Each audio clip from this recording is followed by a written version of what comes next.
Hello, everyone, and welcome back to Bears on Tap. This week, we're going to be doing a quick roster breakdown, roster prediction going into training camp. And in typical Bears on Tap fashion, moments after we recorded almost last week, the Bears made a pretty big move in my eyes. But before we get into that, we're going to check in with my co-host, Quintin. Not a packed house today, but we got a packed show for you guys. Let's check in with you, and then we'll get started with everything for you. Quintin, how are you, my guy? I'm doing good, man. Doing good. Glad to be on here talking Bears. We're getting close to training camp here. It's getting you can tell the 2 weeks out. The population in the city's getting feisty about it. They're getting fiery. I'm seeing my Twitter mentions popping up. I'm seeing a lot more Bears activity on the timeline. It's starting to get exciting. Yeah, and I mean, let's get right into it. So, like I said right before we started, we were going over everything, like what kind of news happened since the last time we talked. And of course, we record on a Monday and Tuesday morning. I mean, not even lunchtime yet. Like the eggs were still cracking in the skillet. The Bears traded for former, I believe, first round draft pick. I think it was the 32nd year, 30 anywhere. It was in the 30s. It was 30 through 32. We know that. To the New England Patriots, N'Keal Harry out of Arizona State.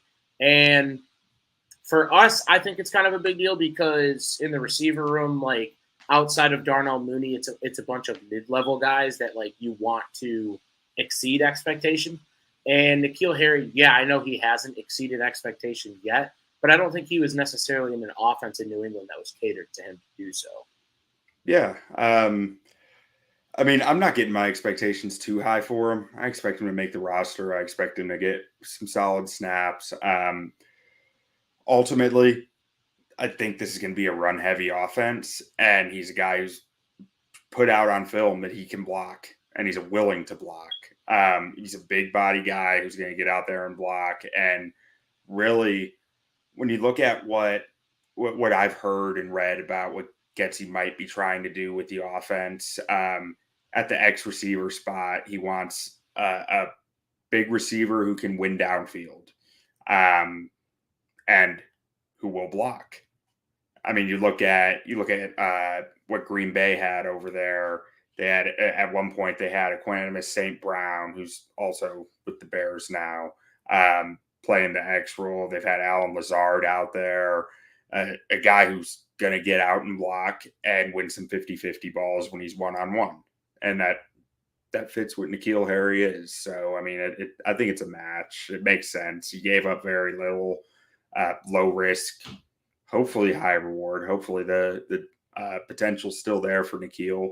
Sounds like he had wasn't a great culture fit in New England, which, you hear about a lot when a guy kind of flames out as a first-round pick like that. And there aren't a lot of guys who tend to turn it around, but hopefully he's able to.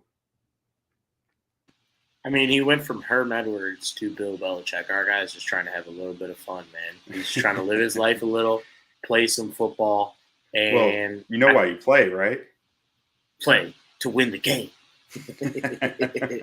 Dude, that was worked in. I forgot what beer commercial it was, but dude, that and then the playoffs, Jim Mora are like the two most memorable like press conference moments of like my childhood. But I think you already won this trade. Like you traded a 5th round pick, I think, for it. Like you won this Most trade. 7th round picks don't step on an NFL field. Exactly. Like, over half of 7th round picks, I feel like, don't step on an NFL field. So it's like if you get probably stepping out there week 1.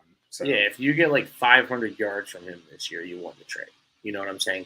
Yeah. Maybe like 2 touchdowns, couple pancakes, maybe more than a few. But a physical receiver in a run-heavy offense, like you said, is an extension of the offensive line. And when your offensive line isn't good, you need those extensions of the O-line to pick up some of the slack, i.e. the tight end position and receivers. So hat on a hat, that's what this offense needs to be about this year. And unless the blocking happens, I mean, we're going to be looking at Justin Fields running for his life again. We do not want that. So yeah, I think it's a positive addition. Obviously, he's not Randy fucking Moss, but I mean, he's competitive and he should be expected to make this roster. And I don't know, we'll say like 25 catches or something like that. Don't put him on your fantasy team. Yeah, I wouldn't be drafting him. Yeah, don't put him on your fantasy team, but we'll be rooting for him. So, but yes, we are 2 weeks away. The Hall of Fame game is so today's July 18th. The Hall of Fame game is the 4th of August. So, Ooh, and you said what was it? We're about 48 days away from 52 Bills, or 52 days away from Bills Rams. So the season's right around the corner. The Bears, luckily, unluckily enough, I guess, whichever way you want to cut it, for us, are a team that is made up of a bunch of fringe roster guys. So what better exercise than to take a look at this roster, see which guys that we think, are locks to make the roster. There's, no worry, not a shred of doubt in our mind that they'll be on the 53-man roster when we hit week 1. And then some guys that maybe will not be on the roster. So we have a graphic here. I'll have Quintin explain it to everyone, and then we'll get started on roster roulette. So I'll just go ahead and show everybody while I'm here. So this is sorted by cap hit, largest to smallest. So we see here, we got Robert Quinn, 32 and a half years old. He's an edge rusher. Sub position. So we got position here, and sub position is it's a bit more categorized to specifically what the player does. Like when we see a guy like Roquan Smith, he's versatile. He can play the Will or the Mike out there. We don't know which he's going to play. He can play well against the run. He's great in coverage. There's not really a subcategory he fits in. But a guy like Robert Quinn is more of a pass rusher. He's not a guy who's out there, making outstanding run stuffs constantly. It's just not his build isn't made for it. Or like Byron Pringle, who's a slot receiver more than an outside receiver that you expect to win outside on deep routes. He's more over the middle in the slot. And then for O-line, it's just the position is O-line. And I said the position that we expect to see him at here in the sub position. Tight ends, you got your Y tight end and your U tight end. The Y tight end tends to be more blocking. I kind of did two things with this. Like Cole Kmet, he's definitely a Y tight end, but he's a bit more versatile of a Y tight end who can get out there on routes more than a guy like Ryan Griffin would. So then we get cap hit, cap savings if they were to be cut. Their years experience in the league. So this is saying that this is Robert Quinn's 12th year in the league. This is Eddie Jackson's 6th year, meaning like Eddie Jackson has played 5 before this season. This is his 6th. And then just some little simple measurables: height, weight, and for the end of the roster guys, how many career special team snaps they have in the NFL. Because a lot of people don't think special teams matters, but someone's got to be out there for it, and it can get real ugly if they've never played it. Somebody's got to do it, yeah. Yeah. So I figure we'll just start at the top on it with some easy ones, and just go offense to defense and run through it. I don't think we're going to have any debate on this. I know Nathan Peterman's your guy, but we weren't gonna put Fields down in AAA for the first 12 games of the season to manipulate his service time? No, I wish we could manipulate his service time, but I don't think that's an option in the NFL. So quarterbacks is probably the easiest position here. Simeon's got the experience and doesn't have several multi-interception games on his resume. Well, maybe he does, but not to the level that Nathan Peterman does. John Gruden can't NFL save games him in history. Yeah, John Gruden can't save you anymore, brother. Yeah. So 2 roster spots taken. We have our first cut in Nathan Peterman, but I think he knows that. He's making money to be there at camp. He's a camp body, and that's kind of his career right now until he earns a spot someplace. A human meat shield right now, just out there taking little light thuds because he's not getting hit. So moving on to running back, Montgomery, it's a lock, right? I'd say Herbert is a lock. And I'd say Ebner.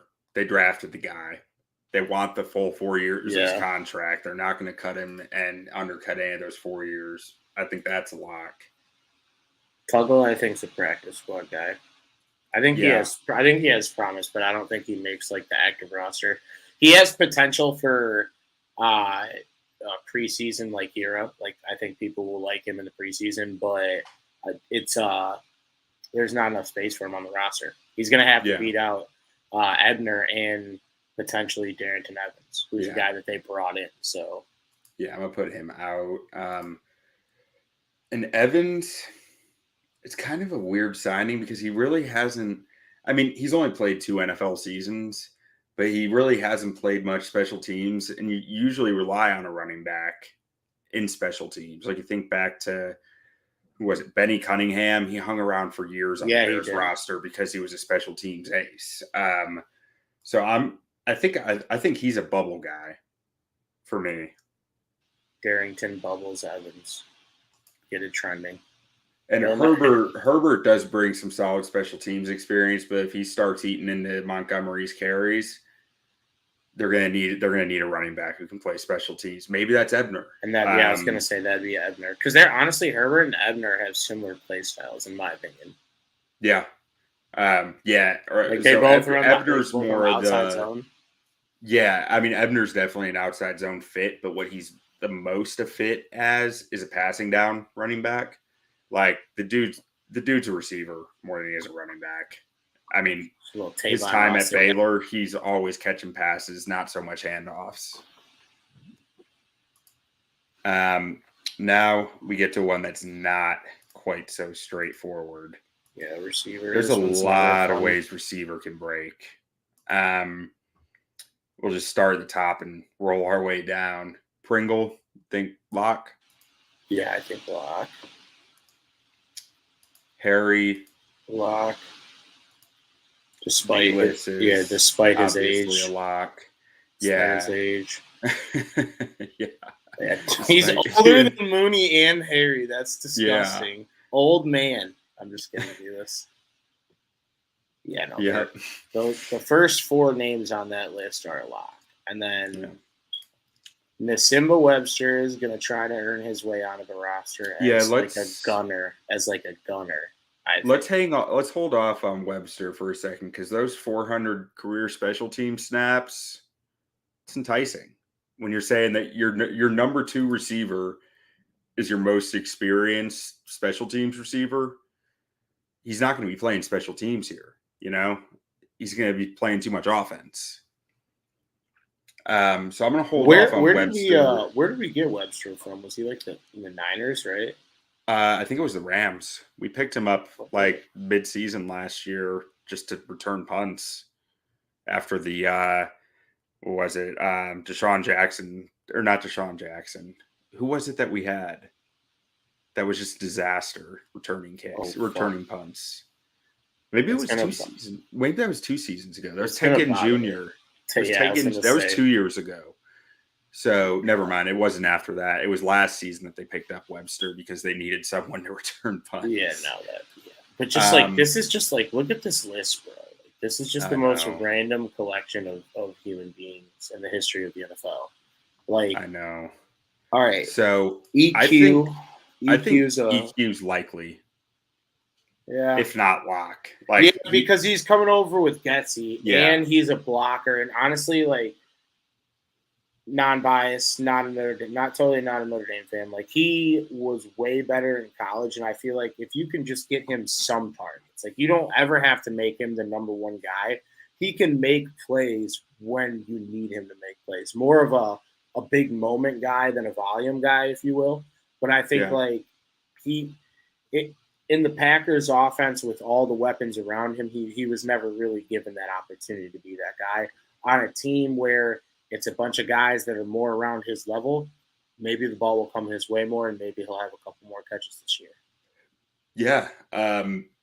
Honestly, I think I was looking through it for my article last week. I wrote about the wide receiver room situation a week ago. You can find that on OnTap Sportsnet. But his situation in Green Bay was interesting because, like, his most productive year really was like his first year. And then he I want to say it was a sprained ankle or a broken foot, one of the two in training camp next year, took him out. And then I want to say to that point, him and MVS were really battling for snaps, and then MVS just became that dude there, and St. Brown just kind of got pushed off to the side. His special team snaps too are helpful because like it might only be 183, but he's really only played 3 seasons, so he's been getting it was more of a variety of special teams than I expected when I first saw that. So I'm fine with going Lock there, just because of the Getsy connection alone. But then that's where this gets really interesting because the 2 revenge games a year too, because they hate. Yeah. There's 2 people that were on that Packers team last year that were hated and like they made it known. That was Kevin King, McElhaney, St. Brown. 2 most tweeted about names outside of Aaron Rodgers and Devontae Adams on that team. So I thought David Moore was going to be gone by now, if I'm being honest, but again, he's a guy who's played a lot of special teams, and I'm not sure that they have that many guys that are options here. Like if it's between Moore and Webster, I think you're going Moore. Yeah, David Moore really light him up on special teams or in the Taco Bell drive-thru. I don't know if it's bad podcasting, but I don't know if you saw me. I did. I wasn't. The reference went right over my head.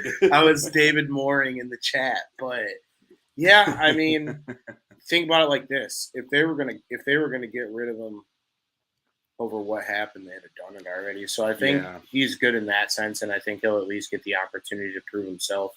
How about this? Camp. How about let's go ahead and knock out these guys. Yeah. Kevin Shaw's not going to be there. Say nice things about Chris Fink. Is it Fink or Finky? It's Chris Fink. Chris Fink. Okay. Yeah, nice things about Chris Fink. There you go. He was like literally Rudy at Notre Dame. Was Chris Fink was? He was Rudy basically, like modern day. I knew some about his career. I just didn't know how to pronounce his name. Yeah, no, like if you were a Notre Dame fan, you loved Chris Fink, and you knew. Like honestly, can I tell you something? Yeah, I was at his senior day. Grown man tears. Yeah.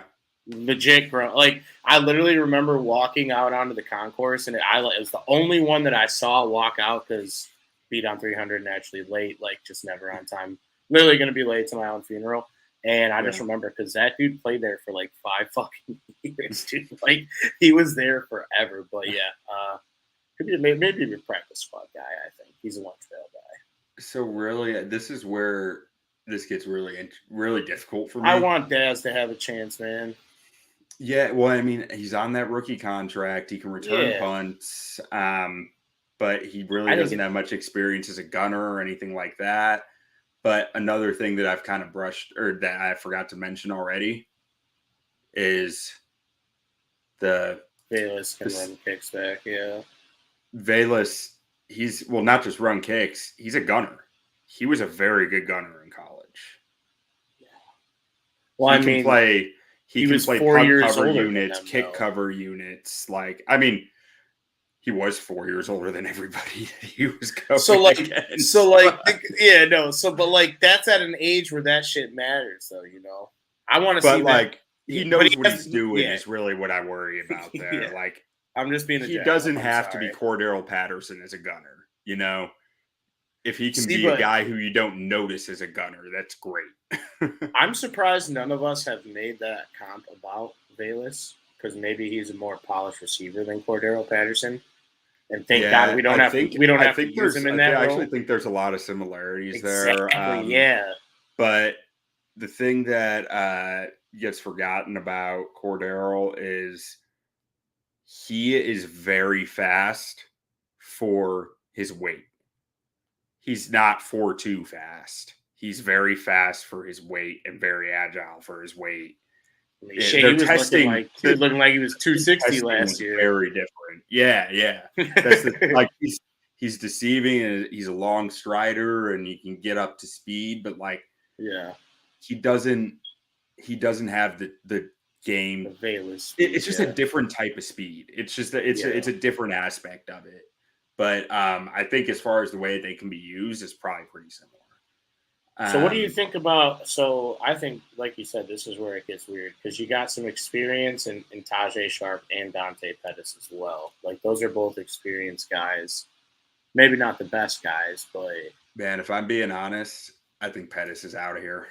yeah, He doesn't play special teams. He's not an excellent blocker unless he's just tearing it up at camp. I think he's facing an uphill battle.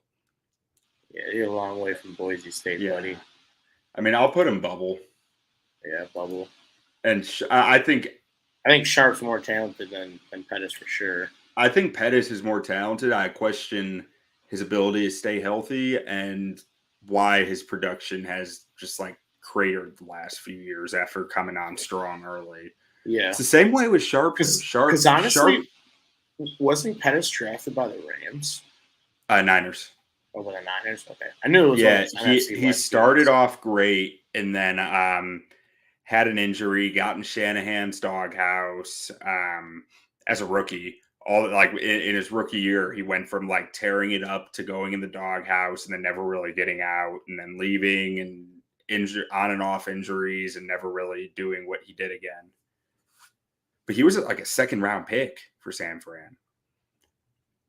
Sharp was like a 5th round pick for the Titans back in the day in like 2016. Yeah, I was gonna say I know he was with the Titans. Very similar career arc though. Like his best year was his rookie year, and it's just been downhill since.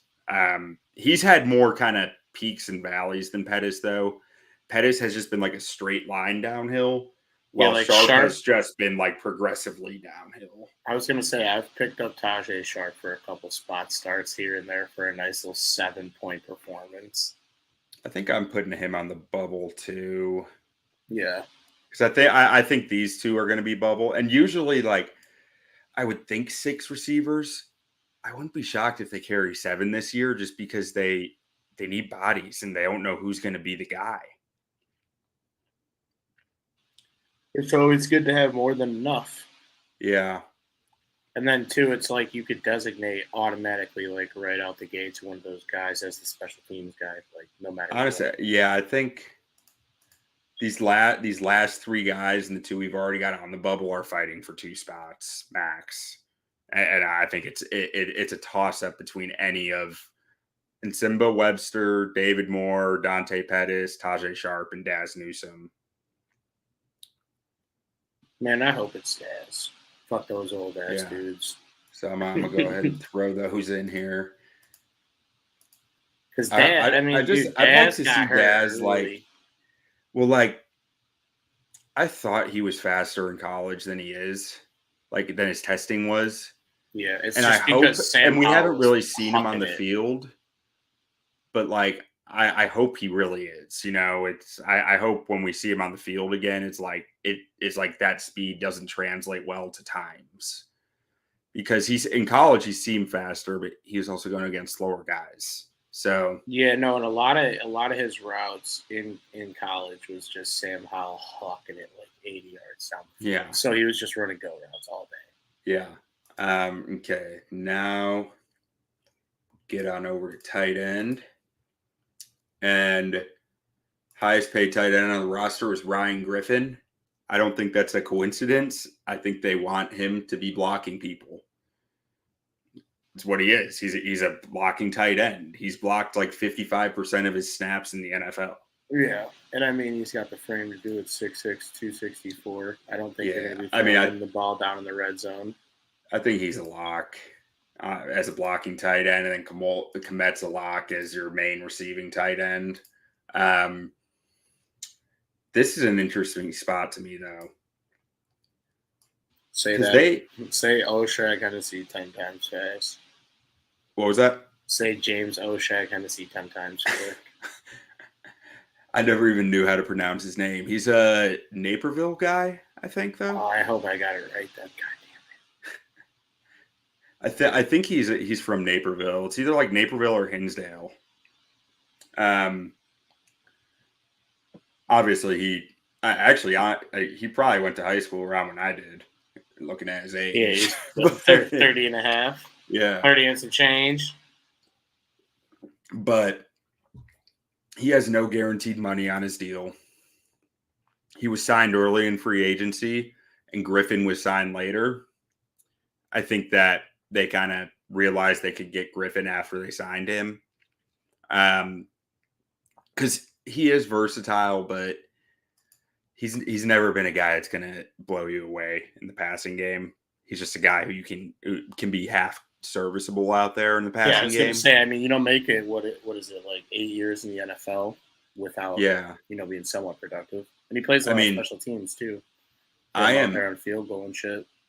If there are two undrafted guys who I'm excited about this year, and Chase Allen is one of them. Like, I think Chase Allen has a real shot to make this team and be getting some targets in this offense because he's an athletic freak. Look at the position's history and look at like the last few years, the people that have gotten targets at that position, i.e. Jesper Horsted, i.e. Bradley fucking Sewell, the guy who lived in a trailer in the parking lot. Like, I think tight end, if there's one thing that we've seen from the Bears over the last 5 years, is tight end has been like a proving ground. Like, they'll always give someone an opportunity at the tight end position.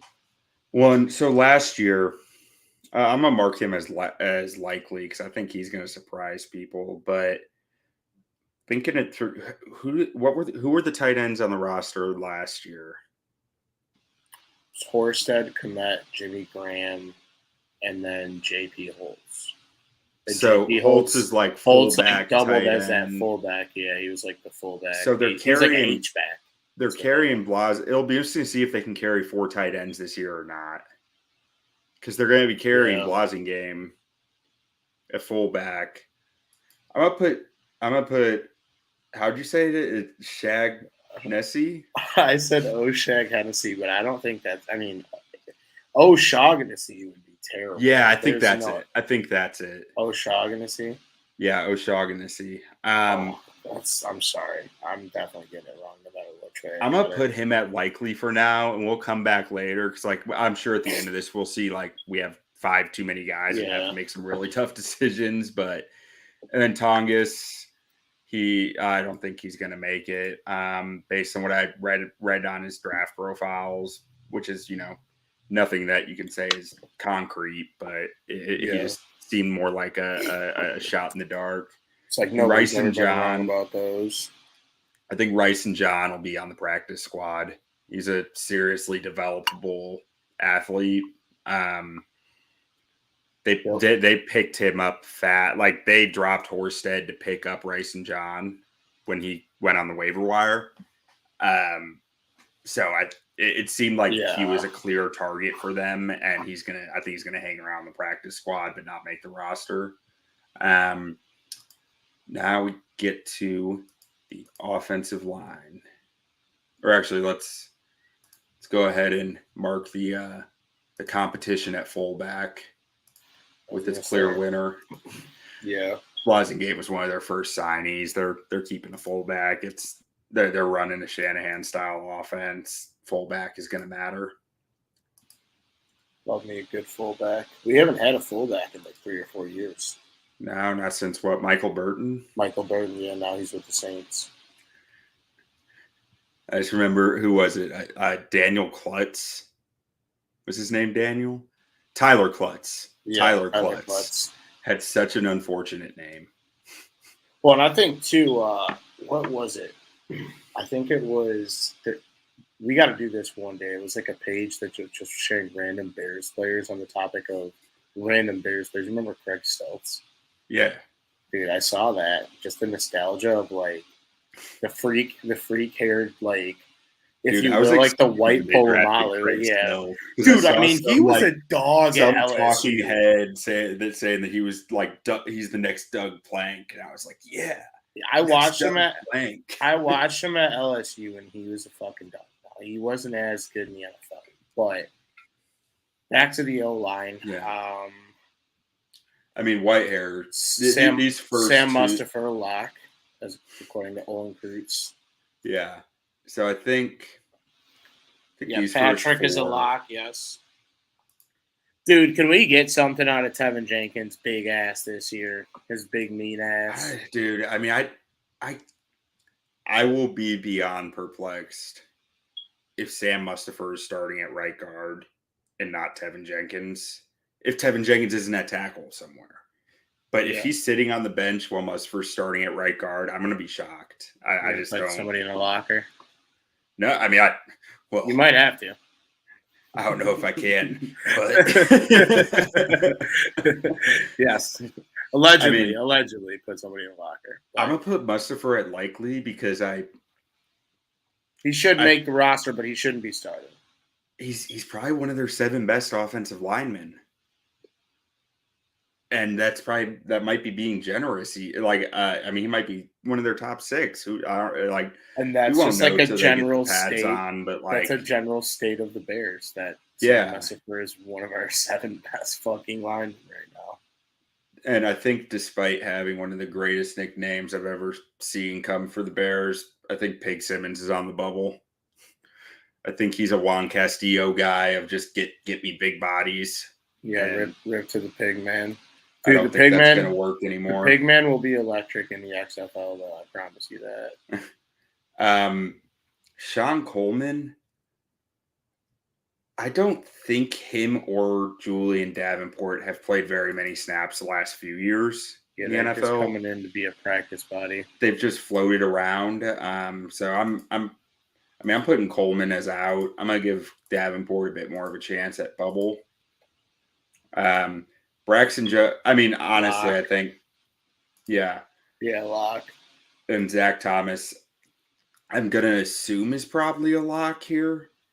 I didn't hear much about him through all OTAs, which I was a little surprised about. I thought we'd be hearing his name a little more. Yeah, we talked about him we talked about him, not they, but we definitely have some excitement over him.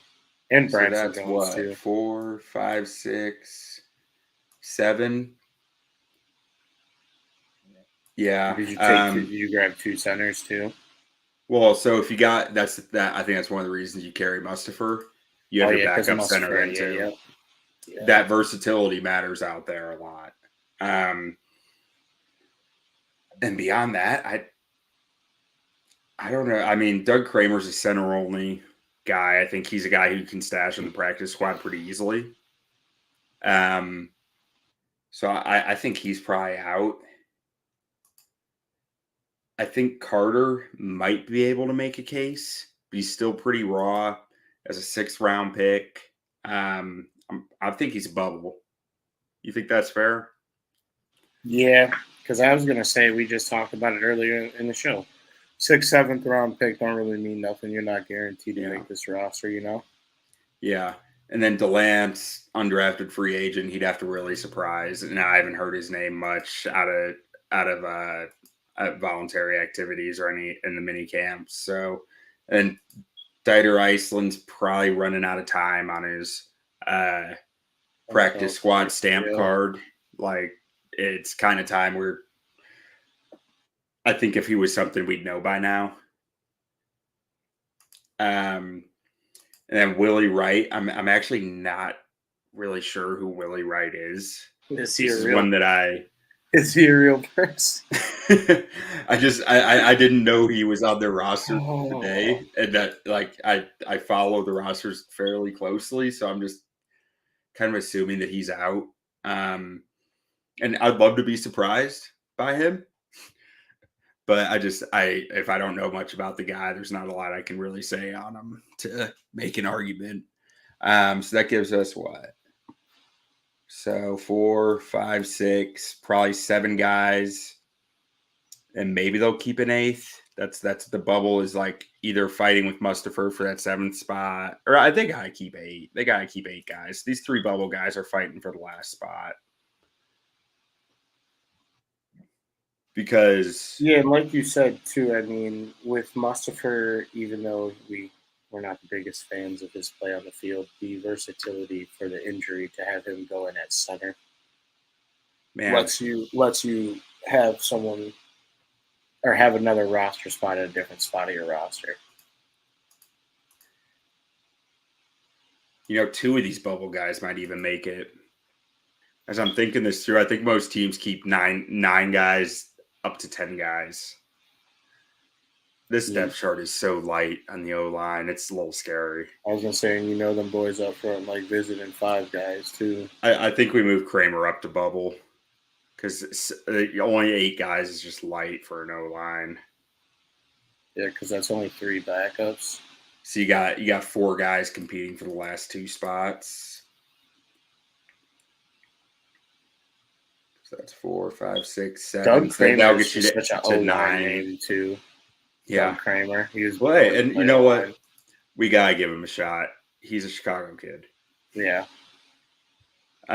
He's living the dream. Yeah, I was going to say he's been, watching his team suck for 24.1 years of his life, and now he gets to embrace and suck. Yeah, unfortunately. Before we go to defense real quick, let's go ahead and get kicker, long snapper, and punter knocked out because these are real easy ones. There's only three open spots and 3 players, so they're all locks as far as I can tell. We got Cairo Santos at kicker, Patrick Scales at long snapper, and Trent McGill, also known as Mr. Manners. It's his nickname according to a draft profile I found. For fuck's sake. Must be a real nice guy. He's probably never leaving a mess in his area at practice. It's a great nickname for a probably player. Carrying back a bunch of shoulder pads each day. Okay. Now we'll get to the interior D-line. Jones, I mean, that's no question there. He came in to start the 3 tech. I would think just because you're not really saving any cap room by cutting Mario Edwards Jr., you're going to hang on to him here just because he's the talent and the upside, and you're going to try to see if he can get back to some of the flashes that we saw back in 2020. I was just saying 2020 Mario Edwards, yeah. And he's a guy who can come in on passing downs at the 3 tech and really just wreak havoc. We've seen it. So I'm going to say he's likely. I think he's probably leaning towards a lock. To lock. Yeah. I look at Edwards kind of like how I look at the current Cubs roster, where it's just like he fits the bill. He can come in and do the job. He may not be the best at it, but I mean, if we get 5 sacks out of him this year, that's depends how many roughing the quarterback penalties he gets. Ripping the head off the quarterback. Yeah. Kind of fucking easy he gets. Yeah. I don't know. I think you can get some production of him if you can keep him disciplined. My only hesitation was if he's not buying in. That's my only hesitation because I feel like he's had some disagreements with coaches in the past. Maybe disagreements probably isn't the right word, but yeah, he needs to look at it like this: you're 28, buddy. You play for the fucking Bears. Be proud of it. Go out there and do your job because it's not like you got 31 other teams calling you. Yeah, I mean, if his dead cap wasn't 3.8 million, it was 4.2 million, I think he'd be a lot closer to bubble.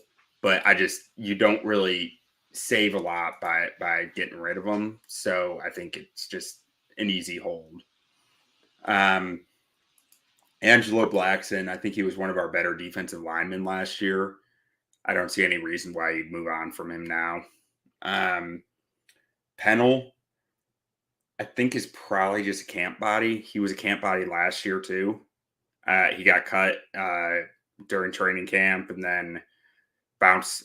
He ended up somewhere last year. I think he was in the playoffs with somebody, but I'm going to put him on bubble. I think because I could see him making it. He's been a serviceable player in the league. I could see him just being a guy who's gonna use the preseason snaps to end up someplace else after he gets let go. Because I'm not sure if they'll carry 2 nose tackles, and I think Tonga's a lock. Yeah, I was going to say we didn't get a lot. I'm not saying a lot, but we didn't see a lot from Tonga last year. It'd be too early to get rid of him. Yeah. And then really that's all I see here. I think these other guys are out. Say his name. Auzoya Alufohai.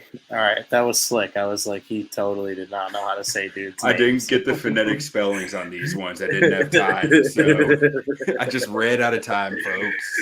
Oh shit! Yeah, Mika Du Treadway. Can't. Laquel London went to Western Illinois, right? He's a local guy. Yeah, I think so. Either that or Western Michigan. I don't remember which. Western. If it was Western Michigan, put out for sure. But. Funny story on this, actually. So I was pulling the height and weight from PFF, and then I went to the Bears' actual roster to find some more like some of the ages that weren't listed and stuff like that, and years experience, and the weights are very different on the Bears roster than what they are on other places.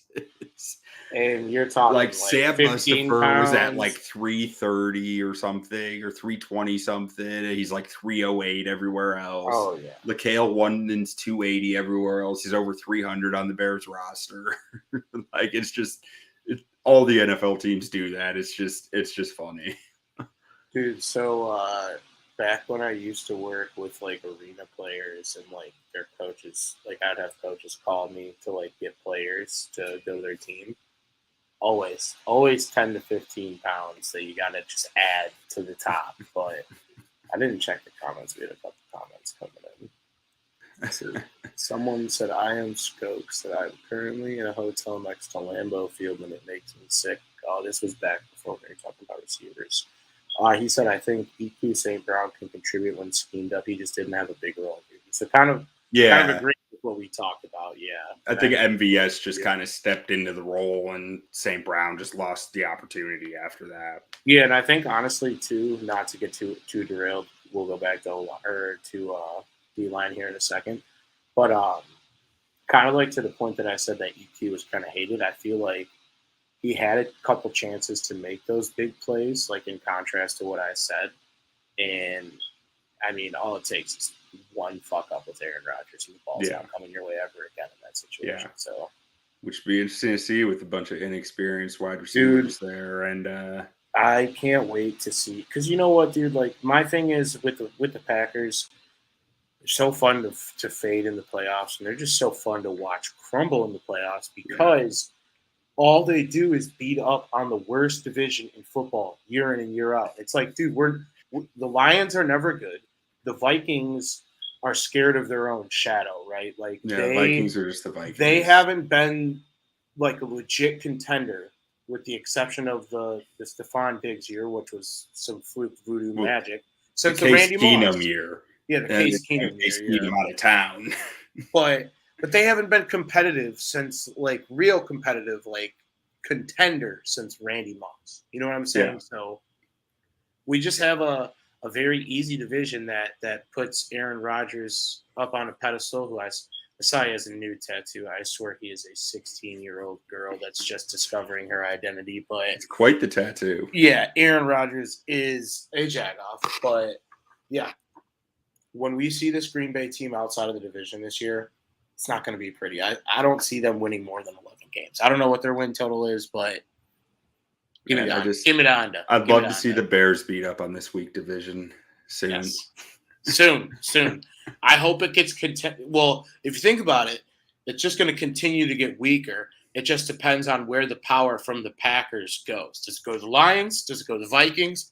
Come on home where it belongs. I'll say this: I just did an NFC North breakdown and like did it like all the like built out like depth chart preview for the Lions, the Bears, and the Vikings and the Packers. The Lions are building a squad. They are building a freaking squad, and if they Jameson Williams and shit. Well, like, and I will say this, like, Goff, I've made fun of Goff as much as anybody, but the dude also has a resume of years with 30-plus touchdowns and less than 10 interceptions. Like, when he's surrounded by talent, his arm doesn't lie. His arm talent is incredible.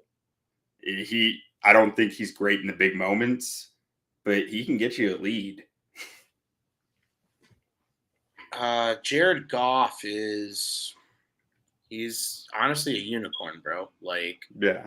are you going to get 303 touchdowns from him on like 30 attempts, or are you going to get the game where Jared Goff is like getting his tree chopped and getting absolutely smoked, where the ball just seemingly cannot stay in his hands? Yeah. Because he is a high turnover guy, but I mean, he's better than the next option, I would say, in Detroit. Yeah.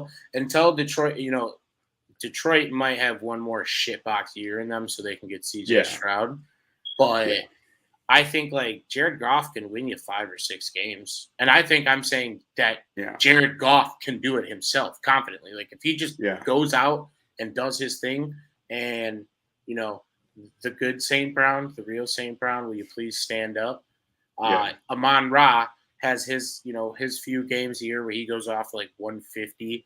You throw Jameson Williams into that lineup around week 9, Jameson week Williams 10, hits the ground running, their offense becomes really scary, really fast. Different. So, but their defense still needs a lot of help, which is and Jeff Okudah has not lived up to potential when he's been on the field. He hasn't been on the field as much. That D-line had a lot of young guys last year who didn't perform great, but if they start stepping up, it could be a different story.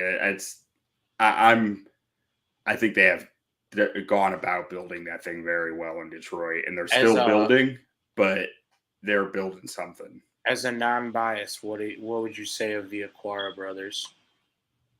The what? Aquara. Yeah. Julian and Romeo's a beast.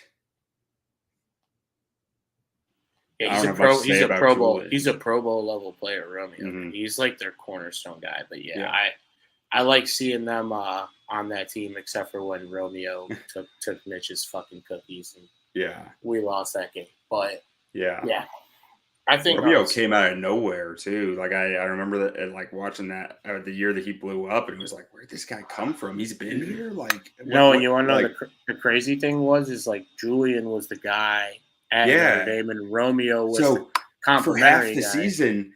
I thought it was Julian that was blowing up.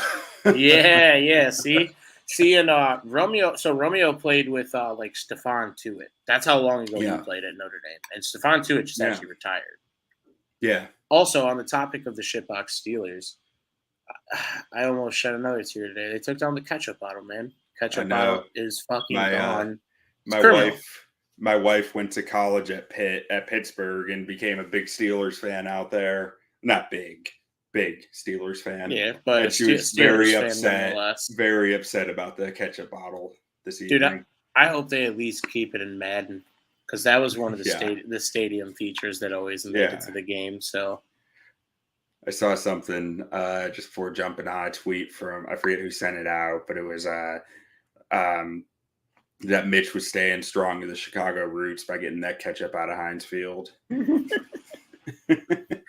Dude, I also saw someone this morning say that Mitch is a dark horse MVP candidate. So I logged off Twitter after that, but yeah, I don't know if I can back that. But anyways, let's get on over to the edge rushers, where, I mean, unless a trade comes, Robert Quinn's going to be here. So I'm just going to call him a lock, and if he gets traded, he gets traded, but he's not at risk of being cut, I think is really what I'm looking for here. Same with Muhammad. That's Eberflus's guy. Yeah. Muhammad's here to set the edge against the run. Yeah, Gibson, Rock. Yeah. And I don't think they're going to risk someone grabbing Dominique Robinson off their practice squad. I think they see a lot of upside in him. Yeah, I think he's also a lot. And then, really, honestly, it's been so long since we ran a 4-3. I'm finding myself struggling with, like, how many defensive linemen do you carry? Like, so we got 4, maybe 5 interior guys. Yeah, because you can't put Pennell on the practice squad, right? Because he's too old. No. Motherfucker, you look 30. He's going to go get picked up somewhere. So someone will cut their nose tackle and say, hey, we can sign this nose tackle for league minimum, and he does a good enough job. I can't see Kamara making it. Carson Taylor is probably a practice squad guy. I think he has some serious upside as a pass rusher, but probably needs to refine his game a lot more. I forget where he played last year. Yeah, I was gonna say in college, but he was like, he was a small school guy, but he put up impressive stats. Age not applicable, so he's like 32. 32-year-old college senior. Probably went to BYU. And then Snowden's the one that gets me. Yeah. I'd say he's bubble, but not far off. He's like a chess piece. Like there's so many things. I can really see Eberflus getting into what he could scheme up with Snowden. Yeah. It'll turn into, do you remember where you were for the Charles Snowden game? Assuming that he put on weight. Yeah, fucking because 6'7", 240 is light for 6'7". The man out there built like Kevin Durant. Yeah. Where were you for the Charles Snowden game? Like you remember the Bears-Packers game in what was it, like 2016, where Leonard Floyd was just like eating Aaron Rodgers' lunch, and he was just like a stick. Still, he couldn't have been more than like 225 at the time. He was basically a college kid at the time. Yeah.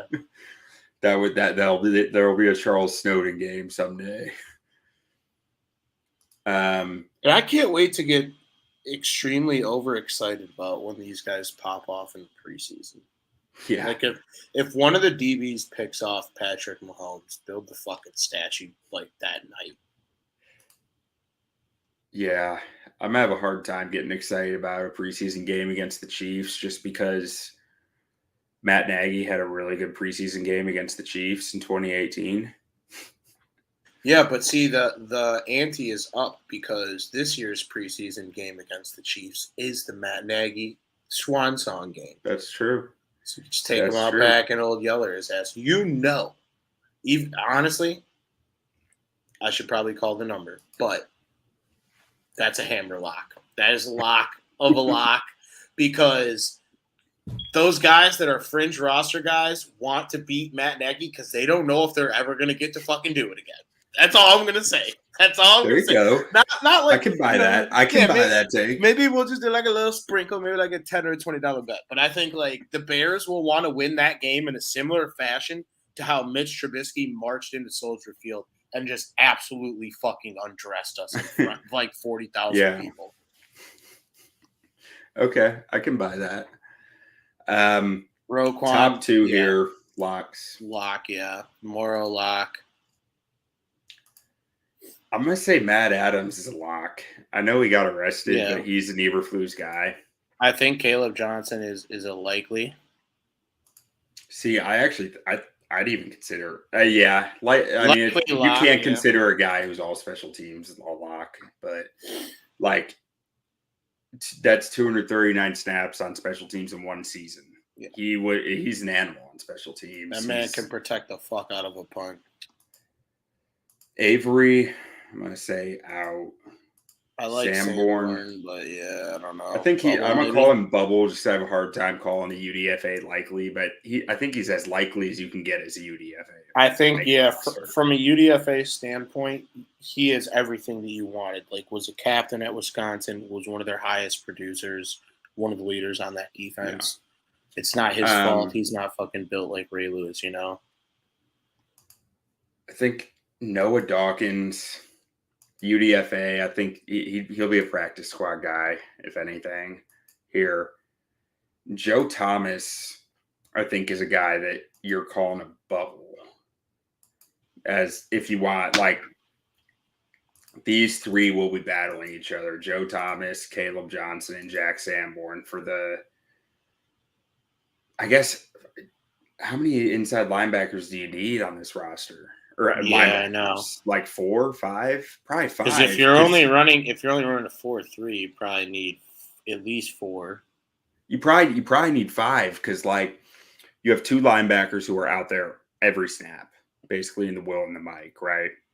And then your Sam is going to play snaps here and there. But if both your Will and your Mike go down, you're toast. Yeah, because at that point, your Sam is switching over to one of those spots, and you need someone else to pick up another. So you gotta learn on the go, and that shit's never. And then that's your last 2 linebackers. So you probably need 5 to still have another guy ready to jump in and spell them. So really, it's probably Joe Thomas and Jack Sanborn fighting for the Sam spot. And Joe Thomas has all those special team snaps, but with how many Caleb Johnson, and Matt Adams have, I'm not sure that's going to matter. I think Jack Sanborn will probably get the spot. I mean, I hate to tell a Hall of Famer that he can't play for the Bears, but Joe Thomas might be out. We'll keep him bubble, but I mean, that's actually what Joe Thomas's size is too. The Hall of Famer. He's like he's like 220 now. Like the dude fucking lost every pound on his body. Love to see it. It's so much better than the guys that you see who just keep eating. They're still playing in the NFL and just blow it. Like it's sad when you see. It's terrible. All right, lock. Yeah, on the cornerback we got Jalen Honestly, Johnson I think Tavon Young is a lock too. Yeah, Kyler Gordon lock. Tavon Young. I'm gonna put him likely. Yeah, likely. Because he's probably a lock, but if Thomas Graham Jr. is showing out you're eating $500,000 you're eating half of his salary, so he's probably a lock. But if some of these guys, you just have a lot of competition here. You got 12 guys vying for 6 spots. I like Thomas Graham though as a lock. Yeah, I think Graham's definitely a lock at his. Or actually, did he make the roster last year and stay on it all year? They brought him up in the middle of the season. He was a practice squad guy. His rookie contract's gone then. Is it? He's a restricted free agent after next year then. Okay. You get 3 years of control when you do that. Instead of a 4-year rookie contract, you have 3 years of control. I still think they'll see want to see what they got in him. Yeah. Oh no, you will. I'm bummed that they did that. Oh, I wish they kept him on the roster. They pulled him up in the middle of the season, week 7, I think, week 8. Is that the Lamar Jackson from Louisville? Nah, yeah. So actually on Twitch right now, I'm doing streams of on it's Madden 19 or Madden 20 or something, where I turned every single player on the Ravens roster into Lamar Jackson. Fucking A, man. How'd that go? I'm going through a season right now, dude. It's brutal for reasons you wouldn't expect, because Madden does not seem to think that Lamar Jackson can catch a pass. What? Dude, they can block well enough for Lamar Jackson to get out of dodge. What are the fighting Lamar Jackson for their life? So you just running the ball then? I'm 1-2 right now. I'm 3 games in, but I beat Cliff Kingsbury and Kyler Murray and the Cardinals in a 18-17 death match. How many bathroom breaks? Oh, none for Lamar. No. So you got 53 Lamar Jacksons out there. Lamar Jackson is 1st, 3rd, and 10th in the NFL in sacks. Hey, fuck it, dude. That's one thing that I bring 7 guys at the quarterback every play, and they're so fast. They either sack them or give up a touchdown. It's about 50-50. Dude, now I want to do that. I think I'm going to do it with Justin Fields instead and see how the fighting Justin Fields will fare. There you go. So the weirdest thing is though, so this is a Madden where it had the superstar traits or whatever. Yeah. And so the way I did this was I turned every player into Lamar Jackson. I just matched their stats. And so I had to turn RG3 into Lamar Jackson, which seemed, it should work fine. But for whatever reason, in the Madden code, RG3 will not become fast until he crosses the line of scrimmage.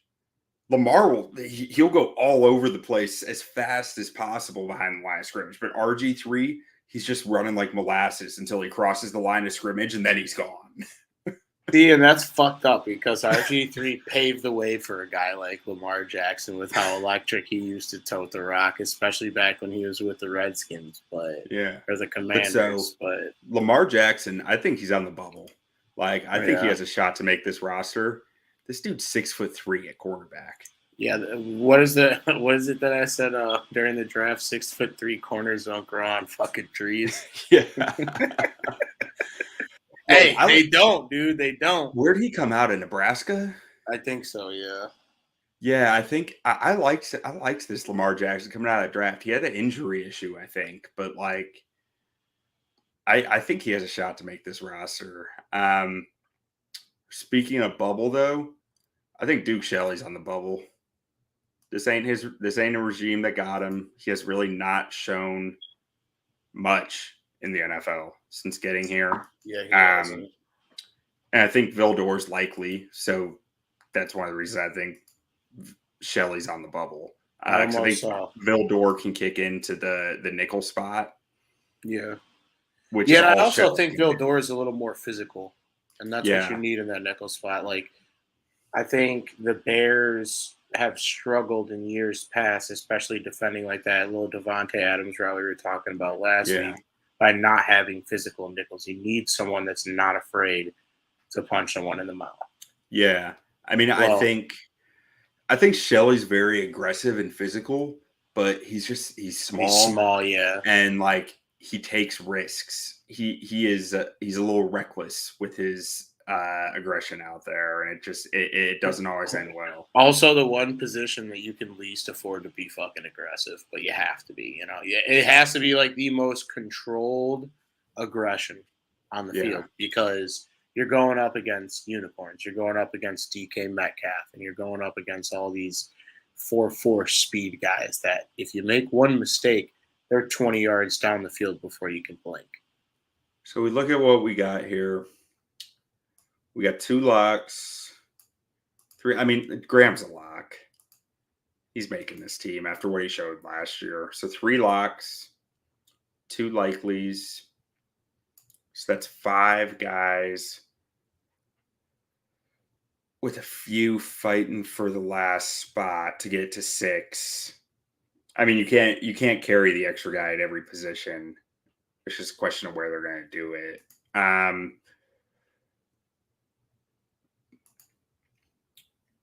I'd say Stanley has a chance. 6'2", has some decent special teams experience. It's the guy from the Seahawks, right? I think so. Yeah. So I'm gonna put him on bubble.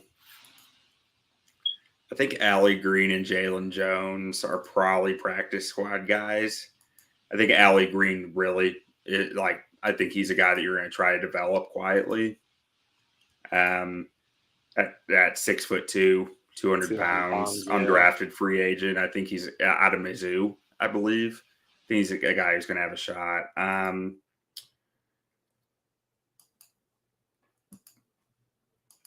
This is a tough spot, though, between – I mean, I guess you can mark both these guys as bubble, but we're just going to end up with a lot of bubble guys. Looking at Bo Pete Keys and Greg Stroman. Just Bo Pete Keys probably is the bubble. What? Become one with the bubble. Yeah. All right. We're going to call both these guys bubble, and we'll come back and clean that up a little, too. But so we got 5 guys fighting for one spot right now. That'll probably need to be cut down to 2 or 3 guys fighting for one spot, because 5 is just too many. None of them have any guaranteed money either. Duke Shelley has $30,000 of dead cap, but none of these guys have been promised anything as far as the money is showing, at least. So, I mean, it's a pretty straight up battle between them. And the UDFAs, really. Like, I mean, they have it's all a pretty equal battle between these guys. And, like, Shelley, Lamar Jackson, Jalen Jones, Allie Green, Jason Stanley, and Greg Stroman, Bo Pete Keys. Like, I mean, it's a lot of names, but they all have no money, no dead money on their deals. The best guy's going to win, you know? Yeah, it's not like, oh, we paid this guy all this money. We got to fucking keep Yeah. him. They're all getting the same money, so. Yeah. Go out there and earn a coin. Got safety. So Jackson's going to be here. Yeah, lock. You couldn't cut him if you wanted to. You'd have to eat an extra $10 million in cash. Cruikshank is a lock. Yeah, so is Houston Carson. Yeah. Special. I mean, dude, 1,500 like special teams legend, bro. Yeah. Well, and he's also he'll play in dime role. Dude, and he always comes in and plays well. He always plays well when he comes in and plays safety too. Because when you go 3 safeties, they have 2 guys who can come in now, depending on what the situation is. Cruikshank and DHC can both come in and be reliable players out there. Hicks, I like Hicks a lot. I think he's probably leaning likely, but I'm gonna put him bubble for now. Just because he's a 7th round rookie. Michael Joseph, I mean, 27 years old. He's been on the Bears practice squad since like 2017. Yeah. He's a hero. Really know why he would. I mean, shout out to I think it's University of Dubuque. He was a star there in Dubuque, Iowa. He's hung around the NFL this long. Kudos to him, but maybe this is his year. I don't really see it though. Yeah. Then Brisker's a lock. I'll say Joseph's definitely a guy that's going to the XFL. We should have put in the XFL category. Yeah. And then Thomas and Alexander are. Yeah. Dude, I can't fucking wait to see Brisker. Or actually, honestly, I'd say they're out. Yeah, out. Because you're only going to carry 4 safeties. Yeah, it looks like I think I made a mistake here. This is supposed to be R. AJ Thomas is a rookie, not a 5-year vet. Motherfucker's just been in the league since 17. Some of Moby Okoye type stuff right there. Joey said in the comments that Justin Fields was fringe. Fringe, you think? Yeah, the cheese man said that. He thinks Peterman and Simeon are going to beat him out. Yeah, it's experience, man. Just follow the money, my friend. Fucking Peterman, dude. We employed Nathan Peterman. What a clown show. Moment of truth. Let's see how we did. We got 40 locks, 6 likelies, and 20 bubbles. So we need to move 7 of the bubbles. So, yeah. So we need to 7. So we got 7 spots open. It's a 53-man roster, right? Yeah. So if we can cut bubble down to 14, I'm content with that. Because then that means it's 50-50. So let's do this. Let's look at just the bubble players.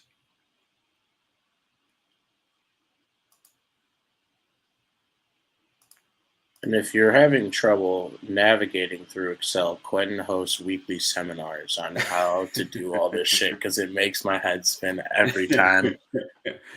I can definitely try to. If you start a podcast, must remember you always need a Quentin, man. He is a fucking a Swiss Army knife, man. Look at this shit. This is incredible. Okay, so I still say Duke Shelley's cut just for the sake of this exercise. Yeah, they probably won't because familiarity, though. Yeah. You know? Fuck. Pig Simmons is out. Yeah, Pig's gone. Link. He was the Juan Castillo mold of get me the biggest offensive lineman you can, and we'll build a brick wall. I swear to God, the brick wall of Pig and Ham. I think Davenport's probably out too. Davenport. Davenport was under Pig. Yeah, my only hesitation on that is he's a vet who can jump in and be a swing tackle, That's and true. they don't really have that. I really think he's going to be on. I mean, at only 27 and a half years old, I think Julian Davenport has a real chance to make this roster with how weak the O-line is. We shouldn't have put their actual ages. You should have just been an arrow for the right if they're older than Velus and an arrow to the left if they're younger than Velus. Velus is the perfect barometer here for age. Over or under Velus years old. I think Webster's out. I think you're going to if you want the special teams guy, you're going to keep David Moore. And everything that comes with it. Yeah. I think you keep Daz. Yeah. I just don't think they've seen enough to let him go to another team yet.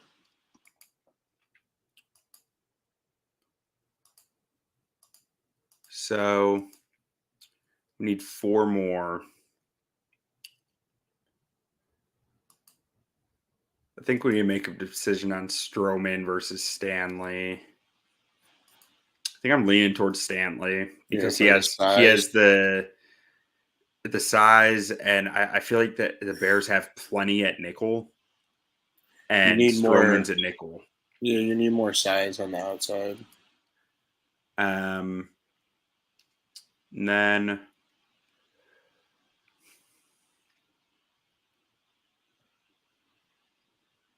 I have a hard time saying any of the offensive linemen are out just because then you're only at like 8 guys, and that's just it's just not enough. Or actually, wait, let's take a look at Dante Pettis out. What we got at O-line.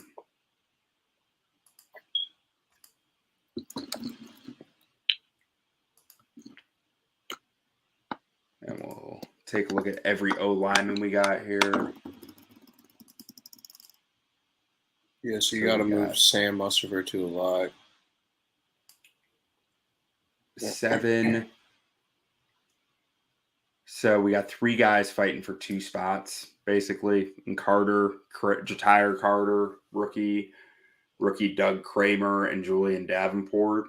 I mean, they could keep all 3 feasibly, but and just stash one on the practice card. Yeah, I don't think we can move any more offensive linemen out of the bubble. Let's take a look at tight end because we were carrying a fair amount of tight ends, and while carrying a fullback, that might be a spot where you see someone drop off. I think O'Shaughnessy is going to end up on the bubble. Yeah. The equipment manager will like that. Honestly, I think it's fair to put him and Allen on the bubble, and one of those 2 gets a spot. Yeah. Let's see where that puts us now. So now we're at 44 guys, so we have 9 spots. We need to take one more person out of the bubble, and then we will have 44 guys on the roster and 18 guys fighting for 9 spots. Go back to the bubble. God, I feel like we're watching the 2020 NBA playoffs right now. Bubble. Terrible. The bubble. I couldn't even watch those games. Like, I tried to. I tried so hard. It was you didn't like the FaceTimed crowd? No. It was just like, man, taking the energy out of basketball made it rough. You didn't like Russell Westbrook screaming and motherfucking the friends and family section? Yeah, no. Okay. So really, it's got to either be a corner or a wide receiver that we're taking out of the bubble here. Unless it's Joe Thomas. I think we didn't take Daz out yet. You think Daz is out? I think Daz makes the team, man. I think that we haven't seen enough from him yet. So adding him to likely though isn't going to help. Like it's just going to decrease the bubble, but increase what we have on the roster. Oh, so find someone that we're cutting. Yeah, we need to cut one more guy, and then we're Dante Pettis. You think Pettis? Okay.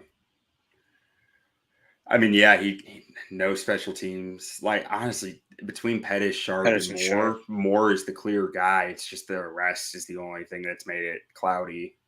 Yeah, no pun intended. Yeah. Okay.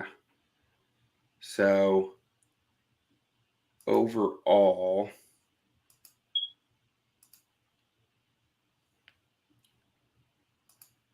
let's see how many guys we're carrying everywhere.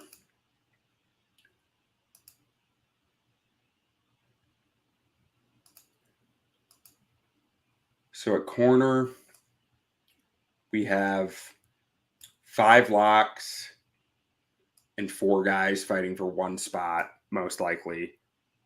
Duke Shelley, Lamar Jackson, Bo Pete Keys, and Jason Stanley are fighting for that final spot. At edge, we have 4 locks, and Charles Snowden is on the bubble. The locks are Quinn, Muhammad, Gibson, and Robinson. On the interior D-line, we have 4 locks and Justin Jones, Edwards, Blackson, and Tonga, and then Mike Pennell's on the bubble. Because these five, the one where there's only one guy in the bubble, it's just going to be where they want more strength, more depth. At linebacker, we got Caleb Johnson, Roquan Smith, Nick Morrow, and Matt Adams. And then Joe Thomas and Jack Sanborn are fighting for the final spot there. Running back, it's just Treston Ebner, Khalil Herbert, and David Montgomery. I bet Darrington Evans might make the roster. I was going to say, I think they'll have him on the final roster. Also, too, we just grabbed like 3 former Titans in Cruikshank, Tajay Sharp, and Darrington Evans. Yeah, getting the squad back together. I don't know if it's the squad you want, but we're getting it back together. At safety, we got locks in Jaquan Brisker, DHC, Cruikshank, and Eddie Jackson, and we put Elijah Hicks, the 7th round pick, on the bubble. At tight end, the 2 locks are Ryan Griffin and Cole Kmet, and then Chase Allen and James O'Shaughnessy. O'Shaughnessy, baby. So I think those 2 are fighting for one spot. So they'll carry 3 tight ends, 4 running backs, and a fullback. I think that makes a lot of sense to me. The other way would be, I think, 3 running backs, a fullback, and 4 tight ends, in which case both O'Shaughnessy and Chase Allen both make the roster, carry 4 tight ends. And then at wide receiver, we got locks in Byron Pringle, N'Keal Harry, Velus Jones, Darnell Mooney, and Equanimus St. Brown. And then, so that's 5 guys. You have 1 more spot, most likely, maybe 2, but I think most likely you're carrying 6 wide receivers. The best of David Moore, Tajay Sharp, and Daz Newsome fighting for that spot. And maybe Dante Pettis. That was our last cut there. So I could see him throwing his hat in the ring, but we wanted to get down to 50-50 battles everywhere. So that is our roster projection. Hey, it wasn't going to be easy. This is the toughest part of every season. I mean, you get what, 90 guys going into training camp, and you got to make something of it. You got to figure out where those value guys are at the end of the roster. And I mean, just like how we did the NFL draft, I don't think we'll be 100% correct, but I'd like to think that this is a relatively good idea on what the roster will look like in week 1. Just because I see his name as you're scrolling past it, would love nothing more for Chris Fink to make the roster, but that's just not going to happen. But, let a kid dream. At this point, though, I mean, I think that's pretty much everything. Beginning wasn't really too hot with news. The only thing that happened since the last time we talked about the team was the trade for N'Keal Harry. And as you saw today, both of us, and I'm sure Ron and Joey would agree that N'Keal Harry's a lock to make this team. And What we get from him still remains to be seen, but if it's anything better than what he did in New England, like I said earlier, it's a trade that we won. This roster will be more competitive than anticipated. Not going to compete for a Super Bowl. They're not going to be in the NFC Championship or anything like that. But I think there's a lot of good young pieces on this team, and years like this are used to develop those. As Quentin, that was one of the main words that we talked about, was developing those guys, stash and develop. I think there's a lot of guys on this roster with that potential. But with that being said, this is Bears on Tap.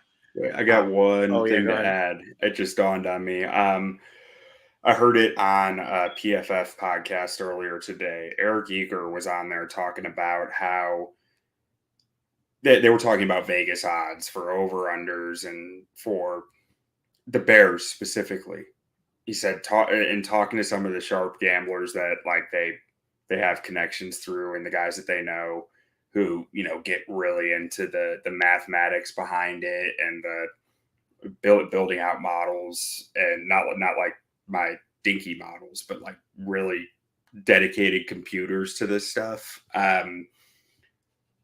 Really what they were saying is the Bears are the hardest over-under bet they've seen this year, because they predict all their predictive modeling and all their predictive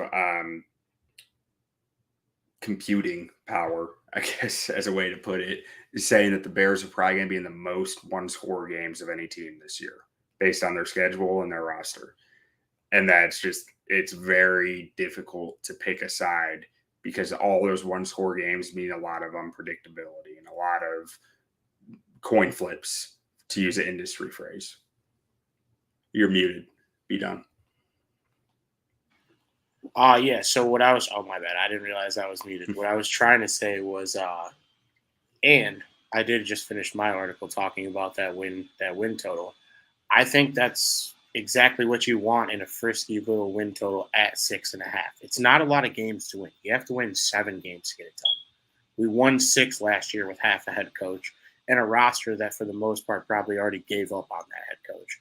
I think, like you said, the rosters of the teams that we're playing against, and just the amount of those teams. You look at it, it's like the Texans, the Jets, the Giants, the 49ers were a team that we almost beat last year. You know what I'm saying? So yeah, even I categorize it in my article as auto losses, which are obviously like the Bills, the Cowboys, Patriots, stuff like that. And then the most likely should wins or could wins, and then that was like most of the aforementioned teams that I just said. And then you got teams like the Eagles, the Niners, the Dolphins. You don't really know what you're going to get. You could win that game, and if you don't, it's not the end of the season, and it's not the end of the bet. But well, that's where it really gets interesting with Fields, is one-score games, the better QB usually wins. If Fields takes that step, it gets like it becomes so cloudy to try to predict what the Bears win-loss will be, because we haven't seen what he can do with a year of NFL experience under his belt, and he's got all the talent in the world. That is true. Yeah, and I think we've all agreed on it. We've said that we're all gonna hammer it. I think it's the right bet, and then at the very end of the day, I mean, when you take a future, they always say, just get along for the ride. You know what I'm saying? So it's like, I don't have a great future record. I haven't, honestly.